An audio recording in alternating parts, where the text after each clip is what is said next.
Lockup death மரணங்கள் வந்து திமுக ஆட்சி அதிகரிக்குன்னு சொல்றாங்க. விஜய் என்ன சொல்லியிருக்காருனாக்கா அந்த இதோட வந்து விளைவு வந்து வர தேர்தலில் வந்து எதிரொலிக்கும் அப்படின்னு சொல்றாரு. அதாவது லாக்அப் டெத்துக்கள் எந்த ஆட்சியில் அதிகரிக்கின்ற புள்ளி விவரங்களை எல்லாம் நாங்கள் எங்களுடைய தேர்தல் அறிக்கையிலே தருவோம். யார் ஆட்சியிலெல்லாம் அதிகரித்திருக்கிற எங்களுடைய விவரங்கள் மக்கள் அறியாததல்ல. என்ன இந்த லாக்அப் டெத்தில் இயற்கை மரணங்களும் இருக்கின்றன, மற்றும் செயற்கை மரணங்களும் இருக்கின்றன.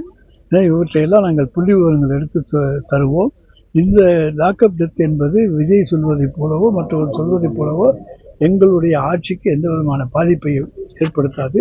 உரியவர்கள் மீது உடனடியாக அவர் எப்படிப்பட்ட உயர் பதவியில் இருந்தாலும் நடவடிக்கை எடுக்க வேண்டும் என்று உத்தரவிட்டிருக்கிற முதலமைச்சர் தான் எங்களுடைய தமிழ்நாடு முதலமைச்சர்.